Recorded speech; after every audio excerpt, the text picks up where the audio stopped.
আসসালামু আলাইকুম সাহেব, আপনার কাছে আমার প্রশ্ন। কি প্রশ্ন? যেই মাঠে আপনি ওয়াজ করছেন ওই মাঠে ল্যাংটা বেটি ছেলে ড্যান্স দেয় আর হেডমাস্টার বসে বসে দেখেন। নাউজুবিল্লাহ মিন যালিক। তিন ধরনের পাপের কারণে তিনটে বিপদ নেমে আসবে। তার একটা হলো মেয়েদের নাচা। মেয়েরা যখন নাচবে তখন মানুষ সন্ধ্যায় থাকবে মানুষ আর সকালে হবে বানর সুর। এটা এত বড় পাপ। হেডমাস্টার নাগালের বাহিরে চলে যায় সেটা ভিন্ন কথা। কেন এই মাঠে মেয়েরা নাচবে? এটা আহলে হাদিস এলাকা। এত নোংরা, জঘন্য, বর্বর, অসভ্য, ঘৃণিত কাজ কিভাবে হতে পারে? আর তোমরা যারা বেটি ছেলে নাচো, তোমার একটু লজ্জা হয় না? তোমার বাপ নাই নাকি? তুমি কি হিন্দুর মেয়ে না তুমি ইহুদির মেয়ে না তুমি খ্রিস্টানের মেয়ে? তোমাকে খারাপ লাগে না কেন? এই মেয়ে, তোমার বাপ কে গো? তোমার বাপ নেই? তোমার বাপ বেঁচে আছে, তুমি এখানে নাচো মানে কি মনে করো তুমি? তোমার বাপ কি মনে করে? তোমার বাপ জাতির জন্য ঘৃণিত পুরুষ। তোমার বাপকে আমার সাথে দেখা করতে বলবি। তুমি একটা ঘৃণিত মেয়ে, তুমি অশিক্ষিত, তুমি বন্য, তুমি বর্বর। তোমার হেডমাস্টার সহ, তোমার বাপ সহ, তোমার বংশ সহ যদি আমি মূর্খ প্রমাণ করতে না পারি, জাতির সামনে বক্তব্য দেব না। বলে গেলাম, তুমি সাবধান থেকো। তুমি জাতির সম্পদ নও, তুমি তোমার বাপের সম্পদ। তোমার স্বামীর সম্পদ নিজে বিক্রি করে জাতিকে ধ্বংসের দিকে ঠেলে দিও না, ভুল হিসাব। এমন কথা জিজ্ঞাসা করুক এই সুযোগ তুমি দিও না। তুমি মুসলমান ঘরের মেয়ে, তোমার মা মুসলমান, তোমার বাপ মুসলমান, তুমি একটা মুসলিম মেয়ে, তোমার লজ্জা থাকা উচিত। আসসালামু আলাইকুম হুজুর, আমি প্রতিদিন দুপুরে গোসলের আগে অজু করি, ফরজ গোসলের মতো। জি না, এই অজু করতে হবে না। আপনি এমনিতেই অজু করছেন, জোহরের সালাত আদায় করবেন, তাই অজু করে গোসল করে নিলেন। কিন্তু গোসল করলে অজু করতে হবে, এইটা বাতিল। আসসালামু আলাইকুম হুজুর, আমার প্রশ্ন হলো, ছোট বাচ্চা 1 বছর বা 2 বছর বয়সের, সে যদি তার বাবা মার মুখে কোনো খাবার তুলে দেয়, সেই খাবার খাওয়া যাবে কি না? যাবে, কোনো সমস্যা নেই। ছোট বাচ্চা যদি খাবার মুখে তুলে দেয় তাতে কি আছে? কোনো সমস্যা তো থাকার কথা না।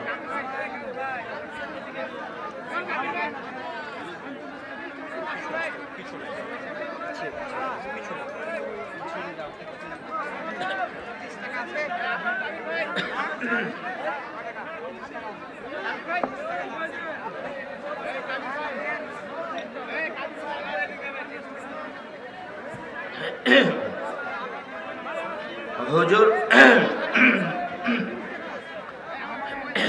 আমার প্রশ্ন হলো, আমি আমার বউকে মহারানার জন্য মাটি কিনে দিয়েছি, কিন্তু তাকে বলা হয়নি যে আমাকে মহারানা মাফ করো। লাগবে না, আপনি কিনে দিয়েছেন, এটাই যথেষ্ট। যৌতুকের কারণে যারা বউদের কষ্ট দেয় তারা কেমন? তারা ঘৃণিত পুরুষ, তারা কাবিরা গুনাহ করে। শ্বশুরের কাছে যৌতুক নেওয়া হারাম, পাল্টা যৌতুক ফেরত দিতে হবে। আর চাঁপাইনবাবগঞ্জের ক্ষীরকাছি, আমাটা, বরহন্তা ব্যবহার সব হারাম। একটা নয়, বাতাসা হোক আর আমাটা হোক আর গরু ছাগল হোক আর মাছ হোক, একবারে সবই হারাম। ছেলের বাপকে দিয়ে পাঠাতে হবে মেয়ের বাপের বাড়িতে, এটা উল্টে ধরতে হবে। যা আছে তা এভাবে উল্টে ধরতে হবে। আর বিবাহের যত নিয়ম আছে সব বাতিল করতে হবে।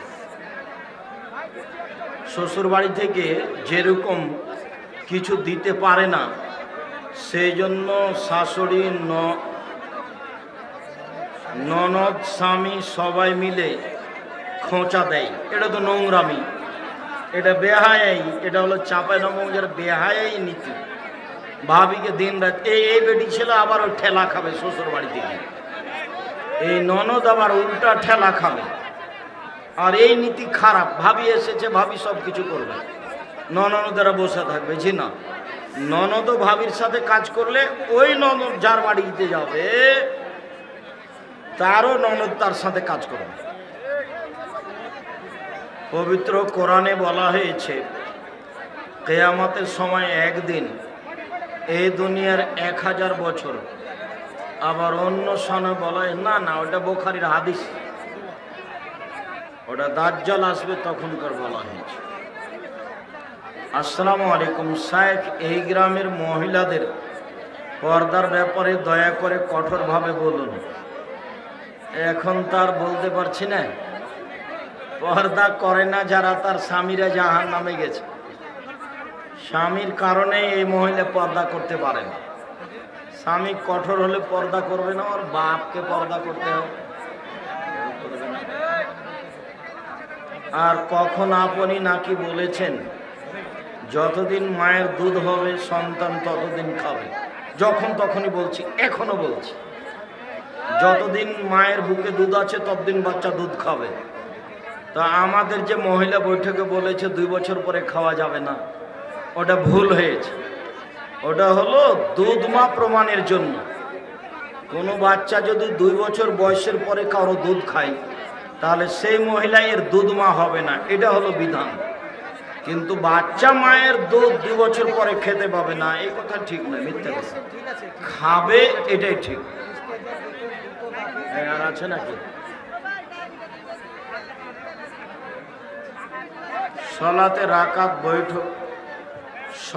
রাকাত বৈঠক বা সিজদা অতিরিক্ত করে সালাম ফিরার পর অবগত হলে কি করবে? আবার সহজ সিজদা দিবে, 2টা দিয়ে সালাম ফিরবে। সালাম ফিরার পরে মনে পড়ে ওহরে ইন্না লিল্লাহ, এই তো ভুল হয়ে গেছে। যদি বেশি হয়ে যায় সহজ সিজদা নিবে, আর যদি সিজদা একটা ছুটেই যায় তাহলে ওই রাকাত বাতিল, আবার 1 রাকাত পড়ে সহজ সিজদা করতে হবে। কেননা সিজদা বাতিল হলে রাকাত বাতিল হয়, সিজদা কমে গেলে রাকাত বাতিল হয়। বর্তমানে হিজবুত তাওহীদ ও কাদিয়ানীদের সত্যের সন্ধান, এগুলো সব ভ্রান্ত দল। আব্দুল্লাহ এই ব্যাপারে বিস্তারিত বলেছে, ওদের থেকে সাবধান থাকবেন। দাড়ি চাঁচা ছোট করা সব হারাম, কাবিরা গুনাহ। চুল ও দাড়িতে কলপ দেওয়া হারাম। মেয়েরা নখে নেইল পালিশ দিবে না, মেহেদি দিবে।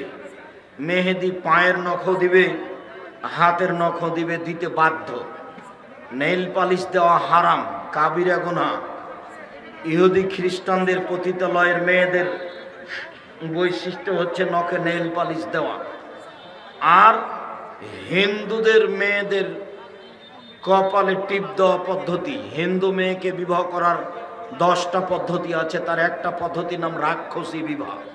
মেয়ের বাপ বিবাহ দিবে না, ছেলে যদি জোর করে কপালে টিপ দিতে পারে তাহলে বিবাহ হয়ে গেছে। কপালে টিপ দেওয়া প্রথা হিন্দুদের পক্ষ থেকে এসেছে, কাজে মুসলিম মহিলা কপালে টিপ দিতে পাবে না, হারাম। আর নখে নেইল পালিশ দিতে পাবে না, হারাম। নখে মেহেদি দিবে, পায়ের নখেও দিবে, হাতের নখেও দিবে।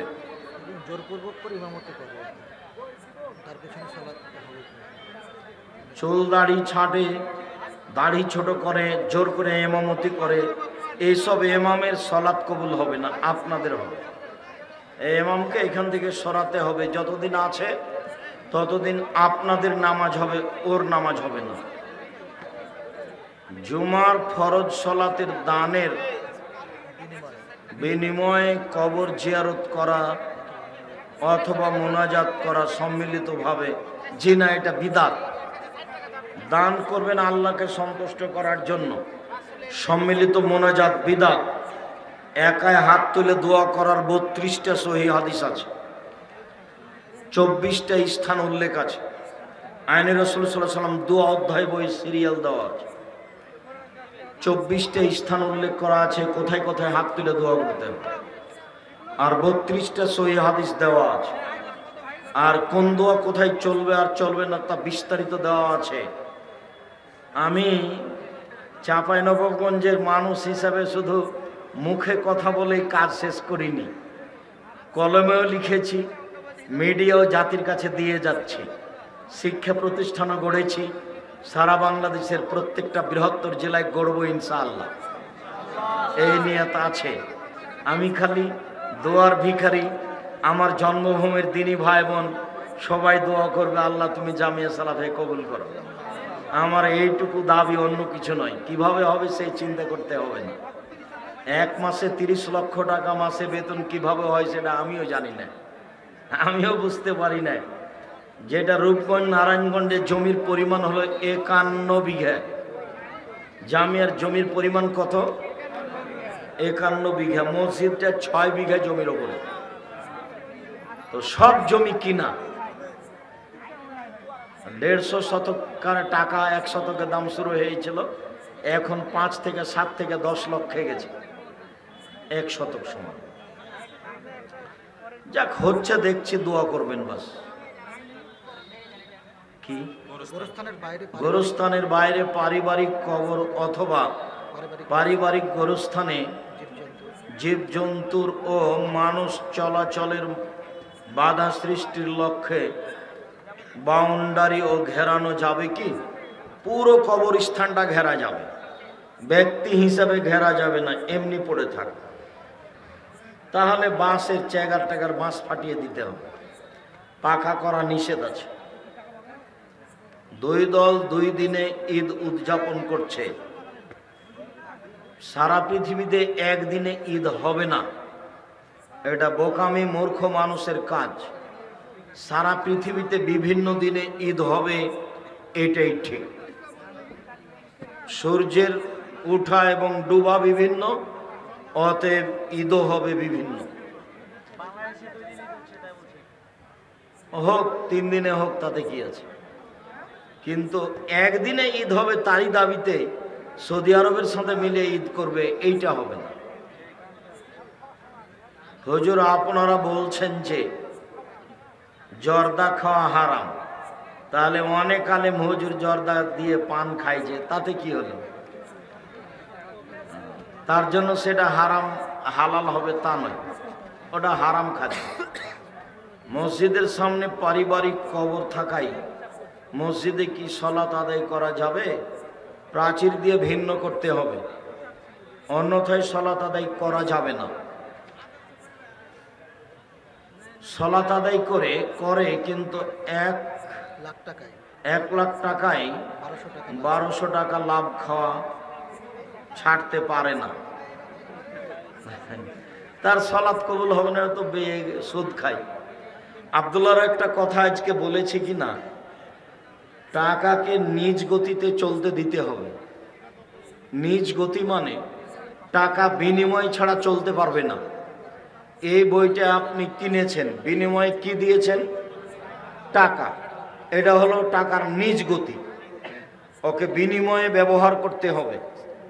এই গতিতে চলতে দিলে মানুষের জীবনে কোনো সমস্যা আসবে না। টাকার নিজ গতি হলো বিনিময়ে চলবে। আর যখন টাকা দিয়ে টাকা নিলেন, তখন আর টাকার নিজ গতি থাকলো না, এই বিনিময়ে ব্যবহার হয়নি, এর নাম সুদ। যখন টাকার গতি বন্ধ হয়ে যাবে, তখন মানুষ নিঃস্ব হয়ে যাবে, 2-1 মানুষের হাতে টাকা চলে যাবে।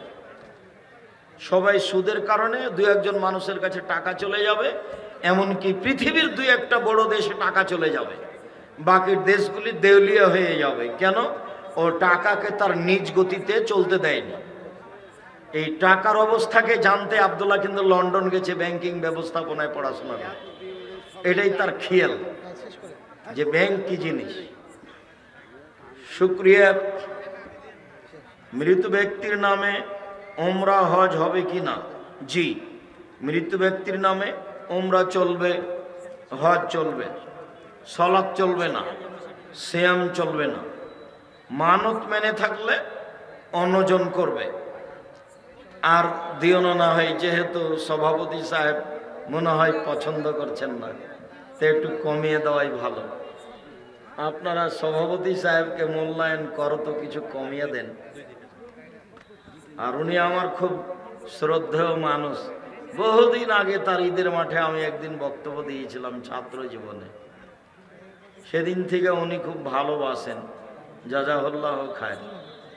কোরআন তেলাওয়াত করার পর সাদাকাল্লাহুল আজিম বলা বিদাত, কাবিরা গুনাহ। কি বলতে হবে আব্দুর রাজ্জাক সাহেব? সুবহানাকা ওয়া বিহামদিকা আশহাদু আল্লা ইলাহা ইল্লা আনতা আস্তাগফিরুকা ওয়া আতুবু ইলাইক। কমো আর দিও না। শায়েখ, সূর্য উদয়ের কতক্ষণ পর সালাত আদায় করা যাবে? মানে কোন সালাত? ইশরাক, সূর্য ওঠার সাথে সাথে 2-1 মিনিট, 2-4 মিনিট ইশরাক। আর চাস্ত হলো 7:30, 8টা, 9টায়। আর আওয়াবিন হলো 10:30, 11টার সময়। বৈঠকে, মহিলা বৈঠকে বলেছে যে মাগরিবের পরে 6 রেখাত আওয়াবিন, এটা একবারে মিথ্যা কথা। আওয়াবিন সালাত কখন হবে? 10:30, 11টার দিকে। শুকরিয়া, জাযাকুমুল্লাহ খাইর। সালাত শেষে আল্লাহু আকবার বলবেন না সুবহানাল্লাহ বলবেন? সালাত শেষে আস্তাগফিরুল্লাহ বলবেন কিনা?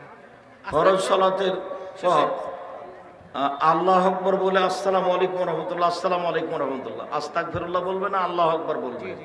জি, আল্লাহু আকবার বলবে, এটাই ঠিক। কেননা আব্দুল্লাহ ইবনে আব্বাস বলছেন, আমি রাসূলের সালাতের শেষটা জানি তাকবীর দিয়ে। এই কথাটাকেই আরব দেশের কিছু আরবি বিদ্বান বলছেন এটাও জিকির, অর্থাৎ আস্তাগফিরুল্লাহ। তাই তারা বলতে চেয়েছে আসসালামু আলাইকুম ওয়া রাহমাতুল্লাহ, আসসালামু আলাইকুম ওয়া রাহমাতুল্লাহ, আস্তাগফিরুল্লাহ, আস্তাগফিরুল্লাহ, আস্তাগফিরুল্লাহ, আল্লাহুম্মা আনতাস সালাম ওয়া মিনকাস সালাম তাবারাকতা ইয়া যাল জালালি ওয়াল ইকরাম। আর ভারতের সব বিদ্বানী বলতে চেয়েছেন সালাত শেষে আল্লাহু আকবার, আস্তাগফিরুল্লাহ, আস্তাগফিরুল্লাহ, আস্তাগফিরুল্লাহ, এটাই ঠিক আছে। শুকরিয়া, জাযাকুমুল্লাহ খাইর। আল্লাহ আমাদের যারা মারা গেছে তুমি তাদের কবরের শাস্তি মাফ করো। আমরা যারা অসুস্থ তুমি তাদের আরোগ্য দান করো। আমরা যারা বেঁচে আছি তুমি তাদেরকে তোমার রাসূলের পদ্ধতি অনুযায়ী চলার তৌফিক দান করো। আজকের নফল সিয়াম, কোরআন তেলাওয়াতের যে কথাগুলো শুনছিলাম সেগুলি তুমি আমল করার তৌফিক দান করো। তোমার দরবারে জোরালো দাবি দোয়া রেখে আজকের আলোচনা এখানে শেষ করলাম।